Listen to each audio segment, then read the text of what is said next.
aláwọlẹ̀ ó dàtún fínkúnlẹ̀ náà ìbátin akúnlùfínkúnlẹ̀ rálẹ̀ àsìbíyàláhùn akúnlùfínkúnlẹ̀ rálẹ̀ àsìbíyàláhùn.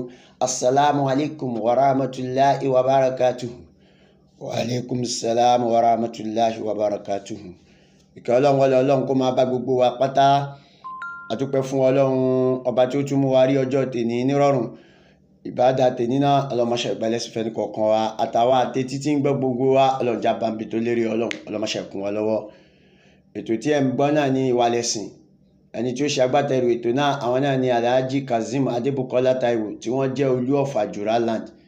Ọlọ́mọṣẹ́ kún bàbá náà lọ́wọ́ ọlọ́mọṣẹ́ wà pẹ̀lú wọn ní ìrántí àwọn òbí wọn Alhaja Mutajiru Kazeem àti Alhaji Safiriyu Kazeem tí wọ́n ti kọjá lọ sí alkiyama. Ọlọ́mọṣẹ́ àbáwá kẹ́ wọn lọ́hùn, ọlọ́run bá wa gẹ̀ wọ́n, ọlọ́run bá wa tán náà sínú kábàárì wọn. Ọlá la hawla wala quwwata illa billahil aliyyil azim. Ohun ọmọ yín tí ẹ̀ ń gbọ́ náà ní gbogbo ìgbà òun náà ní ṣífìmọ́ orílẹ̀ ìgbórè Central Mosque nílùú Àjùrà. Àná ni Alfa Abdulwasin Fawban. Ọlọ́mọṣẹ́ kún wa lọ́wọ́ ọlọ́run. Èyí tá a tún fẹ́ sọ láàárọ̀ ọlọ́run jó wúlò fún wa, àtẹni tó sọ àtẹtí tó gbọ́ ọlọ́mọṣẹ́ níbalẹ̀jọ́ bùkún fún wa ọlọ́run, ọlọ́mọṣẹ́ àgbàlẹ́sìn fún wa ọlọ́run. Èyí tá ń gbà lọ wẹ́rẹ́wẹ́rẹ́ yìí ọlọ́run já bambi tó lérè ọ̀pọ̀lọpọ̀ ọdún ọlọ́run jó ṣojú ẹ̀mí wa ọlọ́run. Ètò tí a ń sọ fúnra wa náà òun ni ìwà lẹ̀sìn, òun ni ètò tí a wà lórí akọ́ni náà. À ń sọ wípé ìwà àtẹ̀sìn méjèèjì náà gbọ́dọ̀ súnmọ́ra wọn. Nínú ìwà táwa tún ní tí ànábì ní tó fi kó àwa àlèhùnmọ̀ òun ni pé ànábì máa ń ní ìfẹ́ sí àwọn mùsùlùmí. Téèyàn bá ti jẹ́ mùsùlùmí ànábì máa ń so wọ́n pọ̀. Ànábì jẹ́ ká mọ̀ pé mùsùlùmí gbọ́dọ̀ nífẹ̀ẹ́ ara wọn. Ẹ wo bí táyé wá délé ní nísìn, mùsùlùmí á máa tako mùsùlùmí ẹgbẹ́, wọn tún wá ṣe débi pé nínú ilé wọn á tún gbéra wọn sórí social media.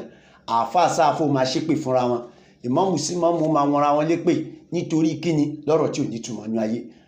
Ọ̀rọ̀ ẹ̀sìn ṣe wá di ohun táwọn àǹfà lọ́wọ́. Ohun tó ń jẹ́ òfin Ọlọ́run ti wà, ẹnìkan ò lè sọ pé òun fẹ́ tún òfin Ọlọ́run ọba ṣe. Ọlọ́run sì ti jẹ́ ká mọ̀ oníwà man lam yahkum bima anzalallahu fa ulaika humuz zalimin. Níbi àyà mi oníwà fa ulaika humul fasiqin. Ẹni tí ò bá ti dájọ́ pẹ̀lú ohun tọ́lọ́run ọba ṣe fún wọn, tí ò dájọ́ pẹ̀lú ohun tọ́lọ́run ọba sọ, ó ní wúrẹ́ èèyàn bẹ́ẹ̀ ń bẹ nínú alábòsí. Àbòsí là ń bá káàkiri inú ayé nìsín tó fi jẹ́ pé àfọwọ́ abọ́ sórí social media á máa bú àfọ ẹgbẹ́. Islam sì kọrú ẹ̀, ànábì ò ṣe bẹ́ẹ̀ rí. Gbogbo àwọn sàábì ànábì ṣe bẹ́ẹ̀ náà lọ́wọ́ wá ṣe rí ni. Wọ́n ṣe ànábì ṣùgbọ́n ànábì ò bọ́ sórí mímbàrí kó bẹ̀rẹ̀ sí ní bú wọn. Ànábì ò bọ́ sórí mímbàrí kó bẹ̀rẹ̀ sí ní sọ àlébù àwọn sàábì ẹ̀ ata tó fi dórí àwọn ìyàwó ẹ̀. Èwo ló wá délé ní nísìn, bá àfà mi bá sọ orí social media, bó bá yàgbẹ́ orí social media, tẹ́ ẹ bá búra yín orí social media. Ẹ fi yí kúnra yín lé ẹ̀sìn lẹ́ ń dójú tì. Tẹ́ ẹ bá wà wò àwọn èèyàn fẹ́ wọnú Islam ṣùgbọ́n látara àwa tí yìnyín ó lágbára púpọ̀. Ànábì fi ìwà pé àwọn èèyàn wọnú Islam láì fọ̀rọ̀ ẹni bá wọn sọ̀rọ̀. Ó fi ìwà ó fi pé àwọn èèyàn wọnú Islam. Anígbàtà Abilahabi tó ṣépè fún Ànábì ò torí ẹ̀ sọ̀rọ̀ ata tálùkùránì tó sọ̀kalẹ̀. Ṣé bẹ̀rẹ̀ yín rí inú ayé nìsín? Ẹjá lọ ní sùúrù, ẹjá lọ ní sùúrù. Gbogbo àwa àfáà, gbogbo àwa ìmáàmù, gbogbo àwa mùsùlùmí ẹjá lọ ní sùúrù. Àfáà wa di ohun tó fi ń ta bẹ́ẹ̀tì lórí social media. Wọ́n á ní àfáà wo ló ní followers nínú Instagram, àfáà wo ló mẹ́ búbú jù, ó ní gboyà, ẹ̀ bó ṣe ń sọ̀rọ̀ sáwọn àfáà ẹgbẹ́, ẹ̀ bó ṣe ń sọ̀rọ̀ sáwọn aṣáájú. As-sabiquna as-sabiqun ulaikal muqarrabin. Gbogbo àwọn tó ti ṣáájú, ìwọ tó ń bọ̀ lẹ́yìn ò bá ṣe jẹ́jẹ́ kí wọ́n náà bá lè ga. Àfáà ti kọjá lọ, àwọn tó wà nínú ayé ti kọjá lọ. Ìmọ̀ tí wọ́n náà gbà yẹn náà kí wọ́n á ṣe pé kó fi takò wọn. Ẹ bá já padà wálé, ẹ bá já pọ̀ lónìí. Kí ni nǹkan tí Kùránì sọ? Mùsùlùmí máa ń dira wọn mú ni. Bẹ́yàn bá ti jẹ́ mùsùlùmí, Ọlọ́run sọ pé yá bàdà bismillahir rahmanir rahim. Ó ní yá ayyuhal ladhina amanu taqullaha haqqa tuqatihi wala tamutunna illa wa antum muslimun. Ráǹkì tó kéré jù nínú ayé nìyẹn. Ó ní ẹ páyà mi Ọlọ́run ọba o, ẹ̀yin tẹ́ gbọ́ Ọlọ́run ọba gbọ́. Ẹ páyà mi, ẹ sì gbọ́dọ̀ kúrò nínú ayé àyàfi kẹ́ ẹ jẹ́ mùsùlùmí. Tá bá wá jẹ́ mùsùlùmí, á graduate láti mùsùlùmí lọ sí mùmínì. Tá bá wá ti wá di mùsùlùmí, a gbọ́dọ̀ túnra wa ṣe. Ní ká bora wa láṣìírí pé kéèyàn máa pààyàn ká sọ pé náà ká máa sọ síta. Ìyẹn kọ́. Téèyàn bá ń pààyàn tàbí ń wà tí ò dá ẹ bá wí.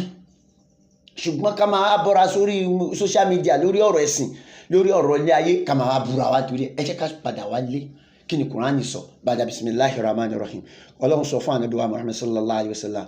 Ó ní innamal mu'minuna ikhwatun faslihu bayna akhawaykum wattaqullaha la'allakum turhamun. Ọlọ́run ní innamal mu'minuna ikhwatun, ẹni tó bá ti jẹ́ mùmínì òdodo ọmọ ìyá ni wọ́n, ọmọ ìyá ni mùmínì sí mùmínì.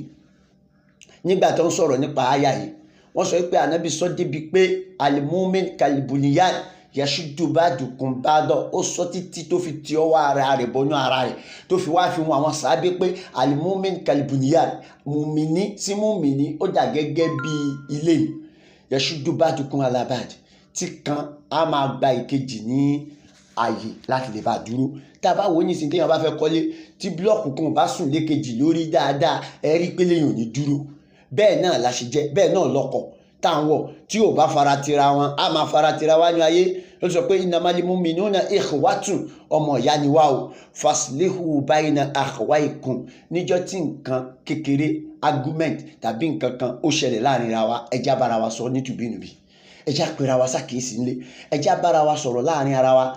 Àwọn tó jẹ́ àwọn aṣáájú wa káwọn náà emulate àwọn wàyí lára Ànábì sallallahu alaihi wasallam. Àwọn aláṣáájú táwọn olókè, àwọn aláṣáájú tá a fọ́ ọkàn tán, àwọn náà lọ́kọ́ wa ní ìtàwí.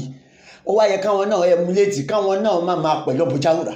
Tọmọdé bá tiẹ̀ ń ṣìṣe ọmọdé ẹ jẹ́ ká wá padà wálé. Gbogbo àwọn tí ilé bá ṣẹlẹ̀ sí ẹjá túnra wa ṣe o.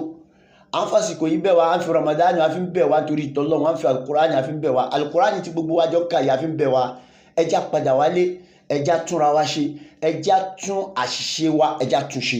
Faslihu bayna akhawaykum, wọ́n ní ká túnra wa ṣe. Wattaqullaha, Ọlọ́run ní ẹ páyà mi o. La'allakum turhamun, kẹ́ ẹ̀ lè bá máa bẹ nínú ẹni ìkẹ́ Ọlọ́run, ká lè máa bẹ nínú ìkẹ́. Nígbà tí èèyàn bá wò ṣùṣù tó bẹ̀rẹ̀ sí ní búra wọn tá à ń sọ̀rọ̀ síra wọn, nítorí pé ká rántí pé ẹ̀sìn tá a gbé dání ẹ̀sìn tó dání o. Walitakun ummatin ta'muruna an-nasa bil ma'ruf wa tanhauna 'anil munkar, ta'muruna an-nasa bil ma'ruf, àwa ni ìjọ tó dáa jù lórílẹ̀. Nítorí pé Kùránì jẹ́ ká mọ̀ pé àwa là á máa pàṣẹ dáadáa a sì máa kọ àìdá. Àwa táwa ń pàṣẹ dáadáa ṣó wá dáa kán tó máa wá pè wá jókòó pàṣẹ lé wa lórí. Nítorí pé ìwà wa ni ìwà lẹ̀sìn là ń sọ̀rọ̀ nípa ẹ̀. Ìwà ó pọ̀rọ̀, ó gbọ́dọ̀ rìfọ́ọ̀mù, ẹ̀sìn gbọ́dọ̀ rìfọ́ọ̀mù wa. Ẹ̀sìn wa gbọ́dọ̀ tún wa ṣe, transformation of character lẹ̀sìn gbọ́dọ̀ jẹ́. Tó bá ti wá tún wa ṣe tó ti sọ wá dé èèyàn, ìgbà yẹn láwa sọ pé tọ́ àpè níwájú Ọlọ́run, àárọ̀ lọ́n bá ní pípé. Ànábì sallallahu alaihi wasallam ìwà ló fi pa àwọn èèyàn sínú ẹ̀sìn jù. Ẹlòmíì wọ́n á bú, wọ́n á sọ̀rọ̀ sí, wọ́n pè ní wèrè, wọ́n pè lásìnwín, wọ́n pè lákùnrin, wọ́n pè ní oríṣiríṣi ọ̀rọ̀ oríṣiríṣi orúkọ lọ́pàá Ànábì. Nígbà tí Ànábì sì ń jẹ́ bẹ́ẹ̀ á tún bá wọn ṣe. Ẹni tó bú Ànábì ẹ̀ ó ti lọ kí. A rí ìgbà nínú ẹgbà wa tó pọ̀ nípa ìmọ̀ye àwọn èèyàn tí wọ́n ṣe nǹkan sí Ànábì ó tún padà kí wọ́n jọ́ kejì. Kí ló wá jẹ́ ìwà àfà? Kí ló dé ìwọ ìmámù? Kí ló dé ìwọ làdáni? Kí ló dé ìwọ mùsùlùmí? Tó fi wá jẹ́ pé nígbà tó délé ayé tán ní ìsinyìí wá wò pé nítorí ti arrive, ipò tó wà ọlá ni, ipò tó wà ayé ni, ìmámù Ọlọ́run kádàrá ni. Gbogbo èèyàn kan ní ó jẹ ìmámù nínú ayé, gbogbo èèyàn kan ní ó jọba nínú ayé, gbogbo èèyàn kan ní ó di gọ́vùnà, gbogbo èèyàn kan ní ó di pírẹ́sidẹ́ǹtì. Ṣùgbọ́n ìwọ tọ́lọ́run bá kádàrá ń bẹ̀ ò bá sin lọ́run, wattaqullaha, àbábẹ̀rù Ọlọ́run, àbábẹ̀rù Ọlọ́run. Kí mùsùlùmí padà wálé, tọmọ ìyá wa bá ṣẹ̀ wá ẹjá pé sákèésí, ẹjá pé sákèésí, àbára wa wí nítorí ẹ̀sìn mọ́. Ẹ wo ya àfáà tó ń dìde ní ìsìn, ẹlòmíì akọ dìde á ní òun pàṣẹ fatuwa. Àfáà ẹ wá bí léèrè irúfún àtọ̀ kò tiẹ̀ mọ kí ṣiṣẹ́ rẹ̀ ni. Iṣẹ́ ẹ̀kọ́ ni kó pàṣẹ fatuwa. Àwọn tí ó jẹ́ jumhurul ulama fi shar'iyya ọ wà lọ́tọ̀. Tó bá jẹ́ pé ibi tá a ti ń lo ìdájọ́ ẹ̀sìn ni ayé rí, kì í ṣe gbogbo àfáà ló ń pàṣẹ fatuwa. O lè mọ kéwú lóòótọ́, o lè já àfáà, o lè dúró níbi tó wà, ayé ibi tó wà. Inna sa'yakum la shatta, ọ̀tọ̀ọ̀tọ̀ ni. Ká wá bọ́ sórí social media ká máa pàṣẹ fatuwa, ká máa ná kíjú ẹnìkan, ká máa nullify ẹnìkan, ká máa ṣe criticism ara wa, kò dá tó.